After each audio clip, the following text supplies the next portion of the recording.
Hello, good evening, നമസ്കാരം പ്രിയ പ്രേക്ഷകരെ. നമ്മുടെ നാട്ടുകാർക്ക് അവരുടെ നാടിനെ കുറിച്ച് ഒരുപാട് സ്വപ്നങ്ങളുണ്ട്. മെച്ചപ്പെട്ട റോഡ്, പുഴ കടക്കാൻ ഒരു പാലം, വേനലിലും പറ്റാത്ത കുടിവെള്ള പദ്ധതി, അങ്ങനെ ഓരോ നാടിനും ഓരോ തരം വികസന സ്വപ്നങ്ങൾ, ആവശ്യങ്ങൾ. അധികാരികളുടെ അവഗണനയിൽ മുടങ്ങിക്കിടക്കുന്നവയാണ് അതിൽ പലതും. ആ അവഗണനയുടെ, അനാസ്ഥയുടെ ജനകീയ വിഷയങ്ങളുമായി തുടങ്ങുന്നു പൊതുജനം കഴുതയല്ല സാർ. ഞാൻ ഗോകുൽ രവി, സ്വാഗതം.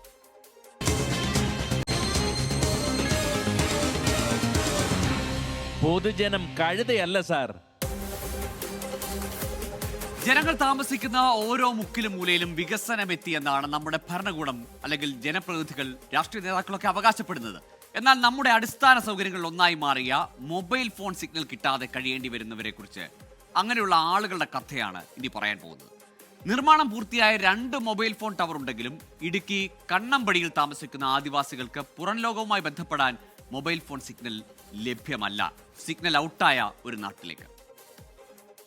ഭക്ഷണം, വസ്ത്രം, പാർപ്പിടം തുടങ്ങിയ അടിസ്ഥാന ആവശ്യങ്ങൾക്കൊപ്പം ആളുകൾ ഇപ്പോൾ കൂട്ടിച്ചേർക്കുന്ന മറ്റൊന്നുകൂടിയുണ്ട്: മൊബൈൽ ഫോൺ നെറ്റ്വർക്ക്. കാരണം ഈ ആധുനിക കാലത്ത് മൊബൈൽ ഫോണിന്റെ ആവശ്യകത വളരെ വലുതാണ്. ഒരു വിരൽത്തുമ്പിൽ ലോകമെന്ന് പറയുമ്പോഴും ലോകത്തിൽ മൊബൈൽ നെറ്റ്വർക്ക് കിട്ടാതെ കഴിയേണ്ടി വരുന്ന കുറച്ചധികം ആളുകളുണ്ട്.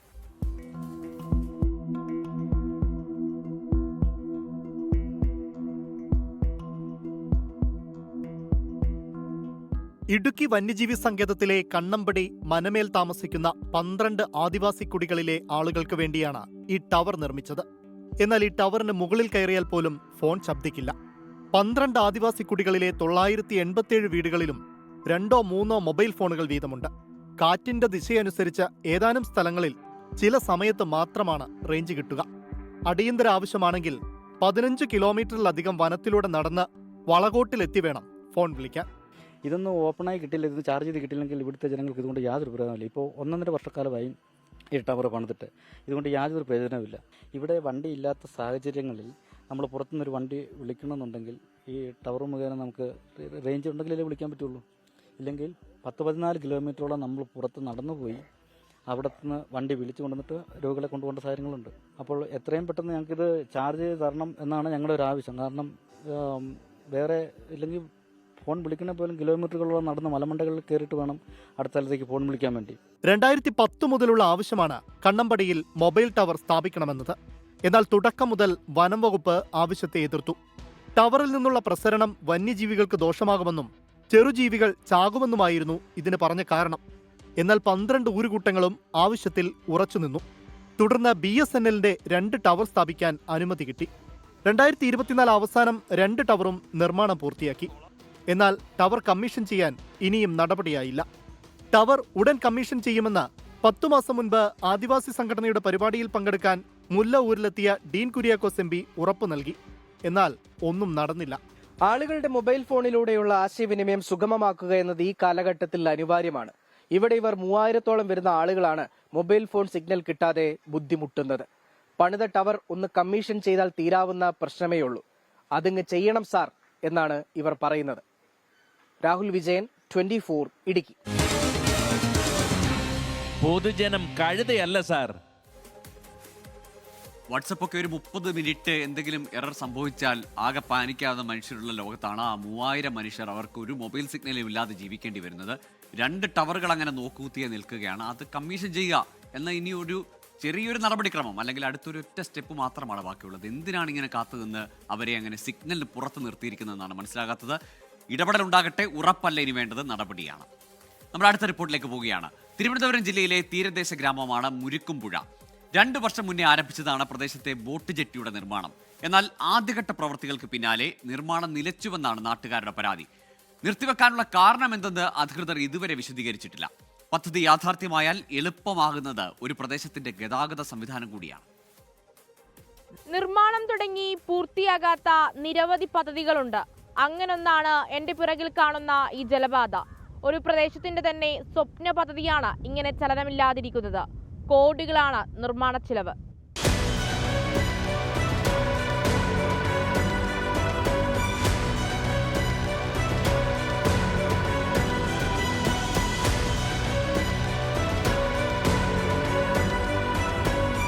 കോവളം മുതൽ തുടങ്ങുന്ന നിന്ന് 590 കിലോമീറ്റർ നീളുന്ന പടിഞ്ഞാറൻ തീരദേശ വികസനത്തിന്റെ ഭാഗമായാണ് മുരിക്കുംപുഴയിലെ ബോട്ട് ജെട്ടി നിർമ്മാണവും.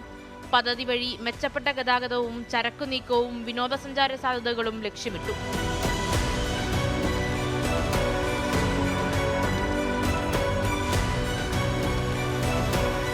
പക്ഷേ 4 ചുവരുകൾ ഉയർന്നതല്ലാതെ മറ്റൊന്നും സംഭവിച്ചില്ല. നിർമ്മാണത്തിനായി കൊണ്ടുവന്ന സാമഗ്രികളെല്ലാം അധികൃതർ തന്നെ തിരിച്ചെടുത്തു.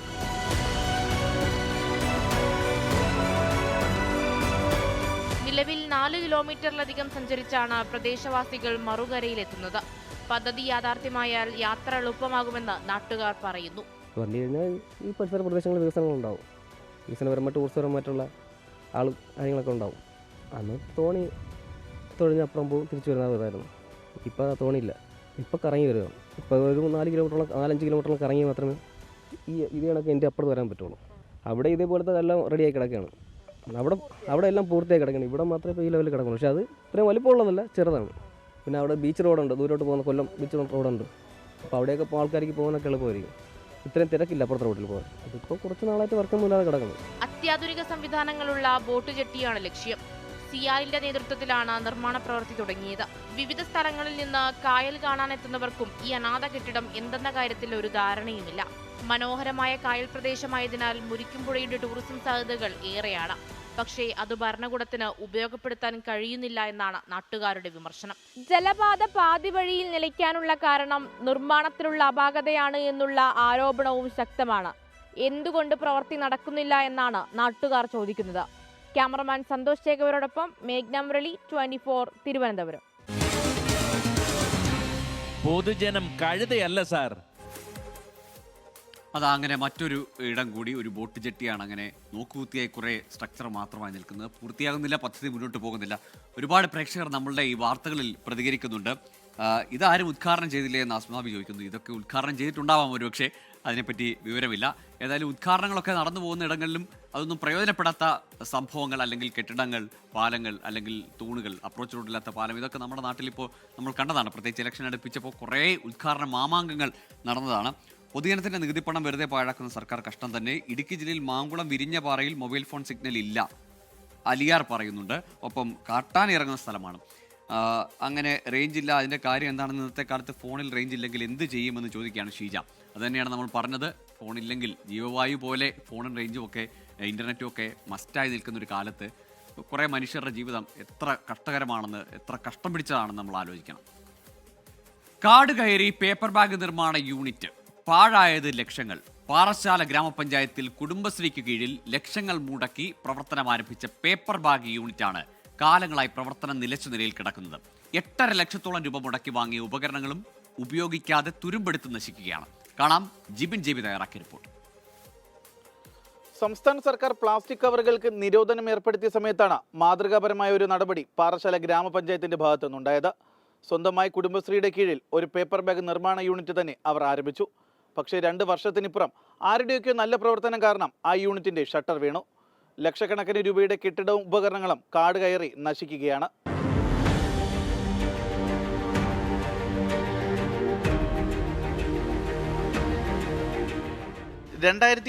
ജൂലൈ മാസത്തിൽ പ്രവർത്തനം ആരംഭിച്ച പേപ്പർ ബാഗ് യൂണിറ്റ് പ്രവർത്തിച്ചത് മാസങ്ങൾ മാത്രമാണ്.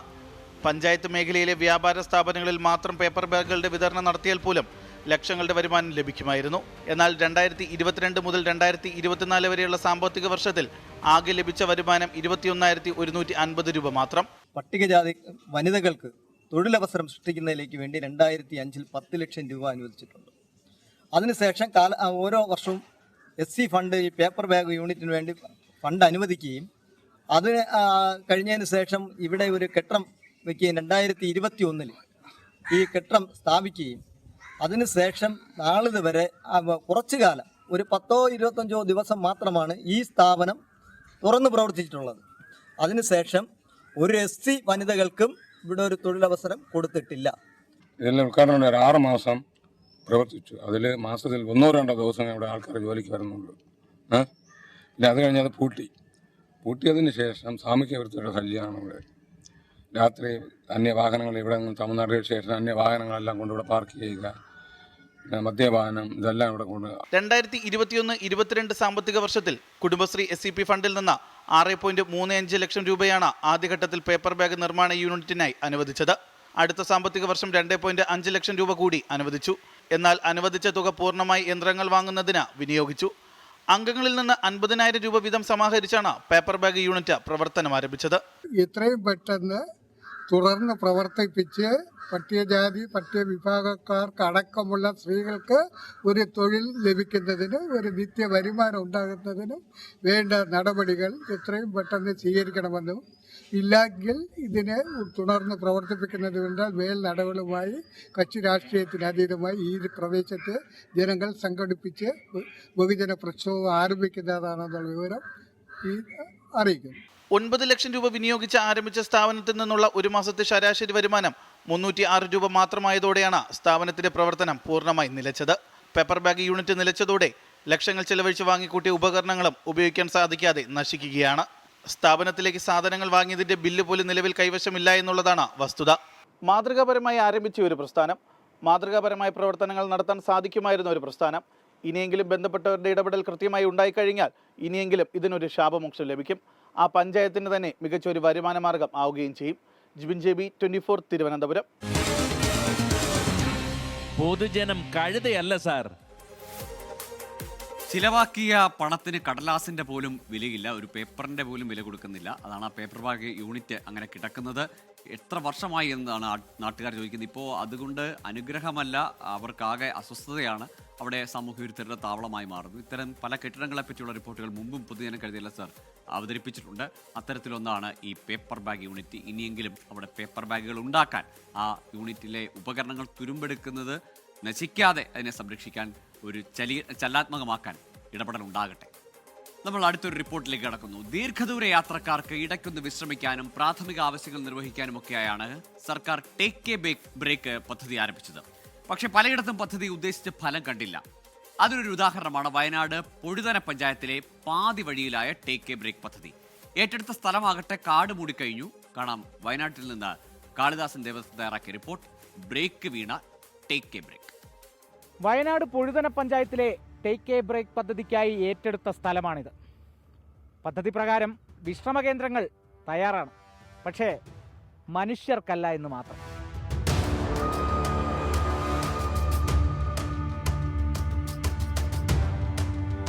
പൊഴുതന പഞ്ചായത്തിൽ വൈത്തിരി തരുവണ റോഡിൽ അച്ചൂരിലാണ് ടേക്ക് എ ബ്രേക്ക് പദ്ധതിക്കുള്ള സ്ഥലം കണ്ടെത്തി പ്രവർത്തനം ആരംഭിച്ചത്.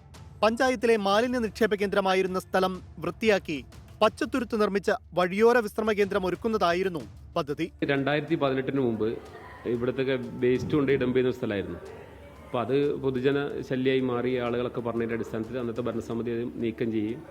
അതിനുശേഷം അത് പച്ചത്തുരുത്തായി പ്രഖ്യാപിക്കുകയും ശുചിത്വ മിഷൻ്റെ ഒരു ഫണ്ട് ഉപയോഗിച്ചിട്ട് 2 ബാത്റൂമും ടേക്ക് എ ബ്രേക്ക് പദ്ധതി പ്രകാരം ചെയ്തിട്ടുണ്ടായിരുന്നു. പൂക്കോട് ലൈക്ക് ടു ബാണാസുരയുള്ള റോഡാണ്, ടൂറിസ്റ്റുകൾ നല്ല രീതിയിൽ പോകുന്നതാണ്. അപ്പോൾ അവർക്കൊരു ബ്രേക്ക് ചെയ്തിട്ടൊന്ന് റെസ്റ്റ് എടുക്കാനൊക്കെ ഉള്ള സൗകര്യത്തിന് വേണ്ടിയിട്ട് അത് വെച്ചിട്ടാണ് ഞങ്ങളിപ്പോൾ ചെയ്യാൻ തീരുമാനിച്ചിട്ടുള്ളത്. വിനോദസഞ്ചാരികൾ അടക്കമുള്ള യാത്രക്കാർക്ക് വിശ്രമിക്കാനുള്ള ഇടമായി മാറുന്ന പദ്ധതി ഏറെ പ്രതീക്ഷയോടെയാണ് ജനങ്ങൾ കാത്തിരുന്നത്. ഇവിടെ മരങ്ങൾ വെച്ച് പിടിപ്പിക്കാനും പൂന്തോട്ടം നിർമ്മിക്കാനും തീരുമാനിച്ചിരുന്നു. എന്നാൽ ആ തീരുമാനങ്ങൾ നടപ്പിലാക്കുന്നതിലും മുൻ ഭരണസമിതിയുടെ ക്രമക്കേടുകൾ ഉണ്ടായെന്ന് നിലവിലെ പഞ്ചായത്ത് അധികൃതർ. കഴിഞ്ഞ ഭരണസമിതിൻ്റെ കാലത്ത് വികസന സെമിനാറിലും വർക്കിംഗ് ഗ്രൂപ്പിലൊക്കെ പങ്കെടുത്ത ഒരു വ്യക്തിയാണ് ഞാൻ. അന്ന് കാലത്ത് തന്നെ അന്നത്തെ മിനിസ്ട്രിയിൽ ഞങ്ങൾ രേഖപ്പെടുത്തിയിട്ടുണ്ട്. ആ പച്ചത്തുരുത്ത് ഈ 2 ടൂറിസ്റ്റ് കേന്ദ്രം ബാണാസുര അതുപോലെ തന്നെ പൂക്കോട് ലൈക്കിൻ്റെ സെൻറ്ററായിട്ടാണ് വരുന്നത്. അവിടെ ഒരു നല്ല ടൂറിസത്തിന് നല്ലൊരു സാധ്യതയുള്ള മേഖലയാണ്. അത് ടൂറിസമായിട്ട് കൊണ്ടുവരണം എന്നാണ് ഞങ്ങൾ ആവശ്യപ്പെട്ടത്. ഞങ്ങൾ മിനിസ്ട്രിയിൽ രേഖപ്പെടുത്തിയാണ്. പക്ഷേ കഴിഞ്ഞ ഭരണസമിതിക്ക് അത് കൃത്യമായ രീതിയിൽ നടപ്പിലാക്കാൻ കഴിഞ്ഞിട്ടില്ല. പദ്ധതിയുടെ ഭാഗമായി ടോയ്ലറ്റ് കെട്ടിടം നിർമ്മിക്കുകയും ഇവിടെയുള്ള കിണർ, തോട് എന്നിവ വൃത്തിയാക്കുകയും ചെയ്തിരുന്നു. എന്നാൽ തുടർ പ്രവൃത്തികൾ മുടങ്ങിയതോടെ ഇവിടം കാട് കയറിയ നിലയിലായി. ലക്ഷങ്ങൾ ചെലവഴിച്ചാണ് ഈ ഒരു പദ്ധതി നടപ്പിലാക്കിയത്. ആ പദ്ധതി ഇപ്പോൾ ആകെ കാട് മൂടി കിടക്കുകയാണ്. സാമൂഹ്യ വിരുദ്ധ താവളമാക്കി മാറ്റിയിട്ടുണ്ട്. അതുപോലെ തന്നെ ലക്ഷങ്ങൾ മുടക്കിയ ഒരു ബാത്റൂം, ടോയ്ലറ്റ് അടക്കമുള്ള സംവിധാനങ്ങൾ അതിനുള്ളിലുണ്ട്. അതുകൊണ്ടൊന്നും പോകാൻ കഴിയാത്ത ഒരു സ്ഥിതിയാണുള്ളത്. അത് മാത്രമല്ല ഇവിടെ പുലിശല്യം വല്ലാണ്ട് ഉള്ളൊരു പ്രദേശമാണ്. അപ്പോൾ അത് ജനങ്ങളും അതുപോലെ തന്നെ നമ്മുടെ സ്കൂളിൽ പോകുന്ന കുട്ടികൾക്കൊക്കെ ഒരു പ്രയാസം ഉണ്ടാക്കുന്ന രീതിയിലാണുള്ളത്. വിവിധ ടൂറിസം കേന്ദ്രങ്ങളിലേക്ക് എത്താനുള്ള പ്രധാന പാതയായ ഇവിടെ വിശ്രമ കേന്ദ്രം സ്ഥാപിക്കുന്നത് വിനോദസഞ്ചാരികൾക്ക് ഏറെ ആശ്വാസമാകുമെന്ന് പ്രദേശവാസികൾ. ദീർഘവീക്ഷണത്തോടു കൂടി ഇപ്പോഴുള്ള ഭരണസമിതി ഞങ്ങൾക്ക് എന്തായാലും ഒരു ഉറപ്പുണ്ട്. അതെന്തായാലും ഇതിൽ ഡെവലപ്പ് ആകുന്ന രീതിയിൽ ഞങ്ങൾ പല പ്രൊപ്പോസൽ അതിൽ വെച്ചിട്ടുണ്ട്. എന്തെങ്കിലും ഒരു രീതി കാണുകയാണെങ്കിൽ ഈ പഞ്ചായത്തിന് തന്നെ ഒരു തനത് വരുമാനം വരുന്ന രീതിയിലേക്ക് ഈ 5 ഏക്കറോളം സ്ഥലം ആക്കിയെടുക്കുക എന്നുള്ളതാണ്.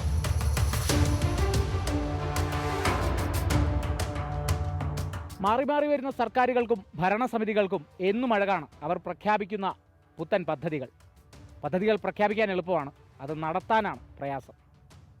പൊഴുതനയിലും കാലതാമസമില്ലാതെ ടേക്ക് എ ബ്രേക്ക് പദ്ധതി യാഥാർത്ഥ്യമാകുമെന്ന് തന്നെ പ്രതീക്ഷിക്കാം, പ്രത്യാശിക്കാം.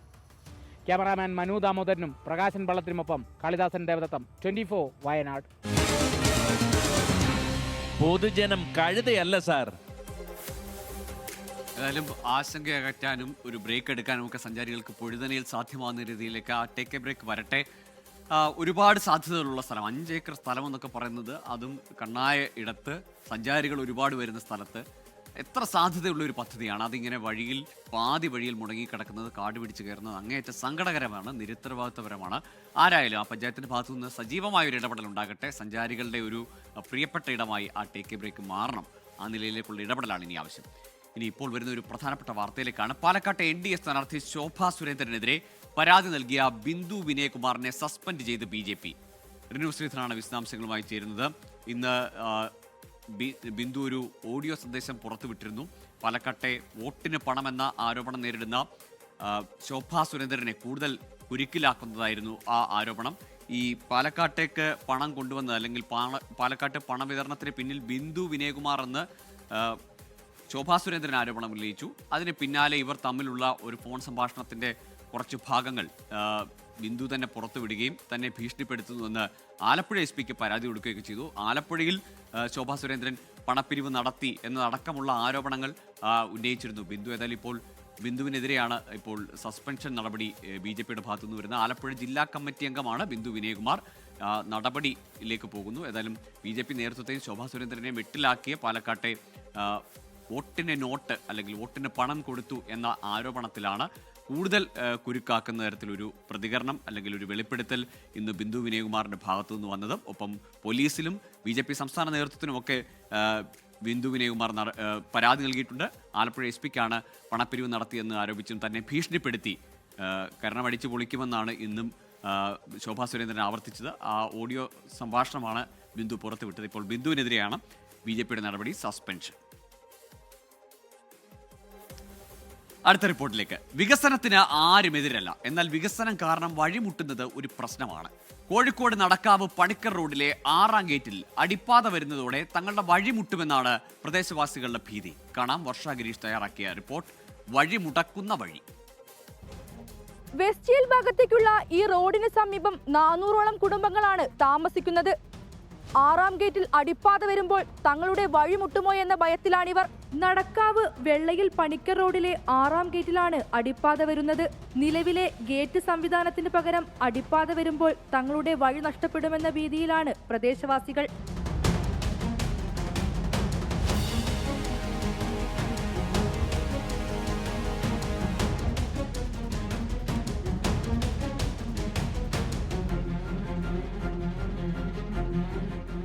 അടിപ്പാത നിർമ്മിക്കുമ്പോൾ വർഷങ്ങളായി ഇവർ ഉപയോഗിക്കുന്ന കോഴിക്കോട് റെയിൽവേ സ്റ്റേഷൻ മുതൽ വെസ്റ്റ് ഹിൽ വരെയുള്ള റോഡിന്റെ ഇടയിൽ ഭിത്തി ഉയരും. ഇതോടെ വടക്ക് ഭാഗത്തുള്ളവർക്കും പടിഞ്ഞാറ് ഭാഗത്തുള്ളവർക്കും വഴി നഷ്ടപ്പെടും. ഹോസ്പിറ്റലിൽ മാത്രമല്ല, ഇവിടെ സ്കൂൾസ് ആണ്, വളരെ അടുത്തടുത്ത് കുറേ സ്കൂൾസ് ഉണ്ട്. നടക്കാവ് സ്കൂള്, പ്രൊവിഡൻസ് സ്കൂള്, പിന്നെ ക്രിസ്ത്യൻ കോളേജ് സ്കൂള്. ഇതിലൊക്കെ കുട്ടികളൊക്കെ ഇതിയാണ് പോകാറുള്ളത്. അപ്പോൾ ഏറ്റവും വലിയ പ്രശ്നം എന്താണെന്ന് വെച്ചാൽ കുട്ടികൾക്ക് പോകാൻ പറ്റില്ല. അപ്പോൾ ഈ അണ്ടർപാസിലേക്കുള്ള വഴി അവർ നമ്മൾക്ക് തുറന്നു തന്നിട്ടില്ല എന്നാണ് അവർ പറഞ്ഞത്, നമ്മൾ അറിയാൻ കഴിഞ്ഞത്. അപ്പോൾ അതൊരു വലിയ വിഷയമാണ്. പകരം സംവിധാനം ഒരുക്കാതെ റോഡ് അടയ്ക്കാൻ അനുവദിക്കില്ല എന്നാണ് പ്രദേശവാസികൾ പറയുന്നത്. ഈ അണ്ടർപാസ് വരുന്നതോട് കൂടിയിട്ട് ഞങ്ങളുടെ പ്രശ്നം എന്താണെന്ന് വെച്ചാൽ 2 സൈഡും അടയ്ക്കപ്പെടും. ഈ വഴി അടയ്ക്കപ്പെടും. ഈ റെയിലിൻ്റെ പാരലായിട്ട് വരുന്ന വഴി അടയ്ക്കപ്പെടുന്നതോട് കൂടിയിട്ട് വാഹന സൗകര്യങ്ങളോ യാത്രാ സൗകര്യങ്ങളോ തീർത്തും ഇല്ലാതാവും. ഞങ്ങൾക്ക് പിന്നെ ഉള്ള ആകെ വഴി എന്ന് പറയുന്നത് ഞങ്ങൾ പിന്നെ നേരെ പടിഞ്ഞാറോട്ട് സഞ്ചരിച്ച് ഒരു 3-3.5 കിലോമീറ്റർ ബീച്ച് വഴി ചുറ്റിയിട്ട് വേണം ബ്രിഡ്ജ് കടന്ന് അല്ലെങ്കിൽ ഈ അണ്ടർപാസിലേക്ക് എത്താൻ വേണ്ടിയിട്ടുള്ള. അണ്ടർപാസ് വരുന്നതിന് നാട്ടുകാരും എതിരല്ല. പക്ഷെ അണ്ടർപാസ് വരുമ്പോൾ ഇത് കംപ്ലീറ്റ് ഈ ഏരിയ ഫുള്ള് ബ്ലോക്ക് ചെയ്യപ്പെടുകയാണ്. അപ്പോൾ ഇത്രയും ഫാമിലികൾ ഒരു 350-ഓളം വരുന്ന കുടുംബത്തിന് യാത്രാ സൗകര്യം തടസ്സപ്പെടും. അടിയന്തരമായിട്ടുള്ള ആംബുലൻസ് പോലുള്ള സംവിധാനങ്ങൾക്കൊക്കെ വരാനും പോകാനും കഴിയാത്തൊരു സാഹചര്യം ഉണ്ടാവും. പ്രദേശവാസികൾക്ക് പിന്തുണയുമായി രാഷ്ട്രീയ നേതാക്കളും രംഗത്തെത്തി. ഇത് ഞാൻ സത്യം പറഞ്ഞു കഴിഞ്ഞാൽ ഇന്നലെയാണ് ഈ ഒരു വിഷയത്തിൻ്റെ ഗൗരവത്തെക്കുറിച്ച് അറിഞ്ഞത്. ഇവിടെ വേറൊരു കാര്യവുമായി ബന്ധപ്പെട്ട് വന്നപ്പോൾ അപ്പോൾ തന്നെ ഇന്നലെ ഞാനത് MP രാഘവേട്ടനുമായി ബന്ധപ്പെട്ടിട്ടുണ്ട്. ഇതൊരു പ്രദേശം ഒന്നാകെ അടച്ചിടപ്പെടാൻ പോകുന്നൊരു സാഹചര്യമാണ്. നമുക്കതിനെ ഈ നഗരത്തിനകത്ത് ജനിച്ചു വളർന്ന് ജീവിച്ച മനുഷ്യർക്ക് പുറത്തിറങ്ങാൻ പറ്റാതെയാവുക എന്ന് പറഞ്ഞാൽ ഇതിനെ ഞങ്ങൾ എല്ലാവരും ഒന്നിച്ച് ഒറ്റക്കെട്ടായി നേരിടും. ഇതിന് പരിഹാരം ഉണ്ടാക്കും എന്നുള്ള കാര്യത്തിൽ ഒരു സംശയമില്ല.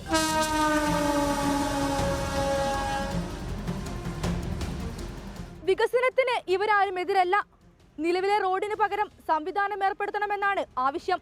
ക്യാമറാമാൻ അഭിലാഷ് പള്ളിക്കരയ്ക്കൊപ്പം വർഷ ഗിരീഷ്, 24 കോഴിക്കോട്. പൊതുജനം കഴുതയല്ല സാർ. അടിപ്പാതയായാലും മേൽപ്പാതയായാലും ജീവിതം കൂടുതൽ സുഗമമാകണം, യാത്രാ സൗകര്യങ്ങൾ മെച്ചപ്പെടണം എന്നത് തന്നെയാണ്. പക്ഷേ ഇവിടെ ആളുകളുടെ ആശങ്ക അവർക്ക് കുറെ കൂടി വട്ടം ചുറ്റേണ്ടി വരും ഇനി എവിടേക്കെങ്കിലും പോകാൻ എന്നുള്ളതാണ്. ഈ പ്ലാൻ ഉണ്ടാക്കുമ്പോൾ അല്ലെങ്കിൽ ഇതിൻ്റെയൊക്കെ ഒരു ഘടന നിശ്ചയിക്കുമ്പോൾ സ്വാഭാവികമായി ആ പ്രദേശത്തുള്ള മനുഷ്യർ അവിടുത്തെ സ്ഥാപനങ്ങളും അവരുടെ ജീവിതവും ഒക്കെ കണക്കിലെടുത്തുകൂടി വേണമെന്ന് സൂചിപ്പിക്കുന്നതാണ്, ആവർത്തിച്ച് സൂചിപ്പിക്കുന്നതാണ് ഈ റിപ്പോർട്ട്. അപ്പോൾ ഇടപെടൽ ഉണ്ടാകട്ടെ. അവിടെ അടിപ്പാത വരുമ്പോൾ തന്നെ മറ്റ് ബദൽ മാർഗ്ഗങ്ങൾ ആ പ്രദേശത്തുള്ള ആളുകൾക്ക് സജ്ജമാവട്ടെ. മുമ്പ് സൂചിപ്പിച്ച വാർത്തയിലേക്കാണ്. പാലക്കാട്ടെ NDA സ്ഥാനാർത്ഥി ശോഭാ സുരേന്ദ്രനെതിരെ പരാതി നൽകിയ ബിന്ദു വിനയകുമാറിനെ BJP സസ്പെൻഡ് ചെയ്തിരിക്കുന്നു. റിനു ശ്രീധർ ചേരുന്നുണ്ട്. റിനു, നേരത്തെ തന്നെ ഈ വോട്ടിന് പണം നൽകിയെന്ന ആരോപണത്തിൽ പെട്ടു നിൽക്കുകയായിരുന്നു ശോഭാ സുരേന്ദ്രനും പാലക്കാട്ടെ BJPയും. കാര്യമായി BJP ശോഭയെ പ്രതിരോധിക്കാൻ രംഗത്തേക്ക് വന്നുമില്ല സംസ്ഥാന നേതൃത്വം. പക്ഷേ ഇപ്പോൾ ശോഭയെ കൂടുതൽ കുരുക്കിലാക്കുന്ന ഒരു ഓഡിയോ സന്ദേശവും വെളിപ്പെടുത്തലുമൊക്കെ ഇന്ന് വന്നു. പരാതിയിലേക്ക് പോയി, ബിന്ദുവിനെതിരെ നടപടി പോകുന്നു. ഗോകുൽ, അല്പസമയം മുമ്പാണ് BJPയുടെ സംസ്ഥാന അധ്യക്ഷൻ രാജീവ് ചന്ദ്രശേഖറിന്റെ തീരുമാനപ്രകാരം ബിന്ദു വിനയകുമാറിനെ അച്ചടക്ക ലംഘനം, തുടർച്ചയായിട്ടുള്ള അച്ചടക്ക ലംഘനം ചൂണ്ടിക്കാട്ടി സസ്പെൻഡ് ചെയ്തതായി ജനറൽ സെക്രട്ടറി സുരേഷ് വാർത്താക്കുറിപ്പ് ഇറക്കിയത്. ആ തീരുമാനം BJP കൈക്കൊണ്ടിരിക്കുന്നു എന്നുള്ളതാണ്. നമുക്കറിയാം, ശോഭാ സുരേന്ദ്രൻ ഫോണിലൂടെ ബിന്ദു വിനയകുമാറിനെ വിളിച്ച് അസഭ്യം പറയുന്നത് അടക്കമുള്ള ഓഡിയോ സംഭാഷണം അടക്കമാണ് ആ വാർത്ത പുറത്ത് വന്നത്. അടിച്ച് പണിക്കുറ്റം തീർക്കും എന്നാണ് ഭീഷണിപ്പെടുത്തിയത്. ആ പരാതിയുടെ അല്ലെങ്കിൽ ആ ഫോൺ സംഭാഷണത്തിന്റെ അടിസ്ഥാനത്തിലാണ് ബിന്ദു വിനയകുമാർ പോലീസിന് പരാതി നൽകുകയും ചെയ്തത്. പാലക്കാട്ട് പണം നൽകിയത് വിവാദത്തിന് പിന്നിൽ ബിന്ദു വിനയകുമാർ എന്ന് ആരോപിച്ചുകൊണ്ടാണ് ശോഭാ സുരേന്ദ്രൻ ഇവരെ വിളിക്കുന്നതും ഇത്തരത്തിൽ ഭീഷണിപ്പെടുത്തുകയും ചെയ്യുന്നത്. എന്തായാലും നിലവിൽ പോലീസിൽ പരാതി നൽകിയിരിക്കുന്നത് ഇതെല്ലാം തന്നെ BJPയുടെ അച്ചടക്ക നടപടിക്ക് എതിരാണ് എന്നുള്ളതാണ്, അല്ലെങ്കിൽ ചട്ടലംഘനങ്ങൾ ആണ് എന്നുള്ള ചൂണ്ടിക്കാട്ടിയാണ് ഇപ്പോൾ നടപടി എടുത്തിരിക്കുന്നത്. എന്തായാലും വലിയ വിവാദമായ പാലക്കാട് പണം നൽകിയ ഒരു സാഹചര്യം, അതിന് അപ്പുറമാണ് ബിന്ദു വിനയകുമാറിനെ ശോഭാ സുരേന്ദ്രൻ വിളിച്ച് ഫോണിൽ കൂടെ പോലും ഭീഷണിപ്പെടുത്തുന്ന സാഹചര്യം. ഇപ്പോൾ ഇതാ ബിന്ദു വിനയകുമാറിനെ BJPയിൽ നിന്ന് പ്രാഥമിക അംഗത്വത്തിൽ നിന്ന് തന്നെ പുറത്താക്കിക്കൊണ്ടൊരു ഉത്തരവ് കൂടി BJP സംസ്ഥാന കമ്മിറ്റി കൈക്കൊണ്ടിരിക്കുന്നു എന്നുള്ളതാണ് ഏറ്റവും പ്രധാനപ്പെട്ട കാര്യം.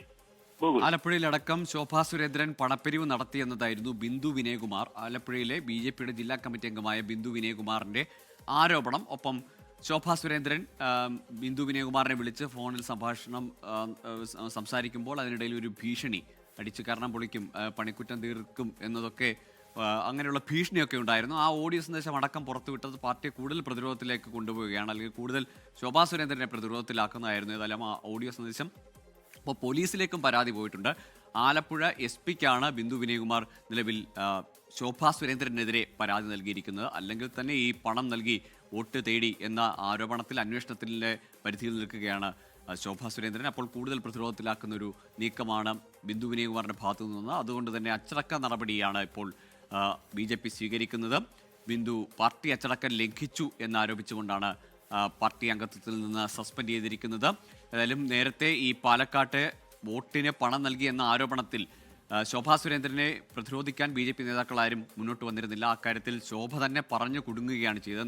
നിഴലെന്നടക്കമുള്ള അവരുടെ വിശദീകരണങ്ങൾ അത് വലിയ പരിഹാസത്തിലേക്ക് പോയതാണ്, കൂടുതൽ രൂക്ഷമായ പ്രതികരണങ്ങളിലേക്ക്, വിമർശനങ്ങളിലേക്ക് കൊണ്ടുവന്നെത്തിച്ചതാണ്. ഇപ്പോൾ ഏതായാലും ശോഭാ സുരേന്ദ്രനെതിരെ പരാതി ഉന്നയിച്ച BJP വനിതാ നേതാവിനെ സസ്പെൻഡ് ചെയ്തുകൊണ്ട് പ്രസ് റിലീസ് ഇറക്കിയിരിക്കുകയാണ് BJP സംസ്ഥാന നേതൃത്വം. ഇതോടെ പൊതുജനം കഴുതയല്ല സാർ ഇവിടെ പൂർണ്ണമാകുകയാണ്. ഇനി എൻകൗണ്ടറുമായി KR ഗോപികൃഷ്ണൻ ചേരും. നമസ്കാരം.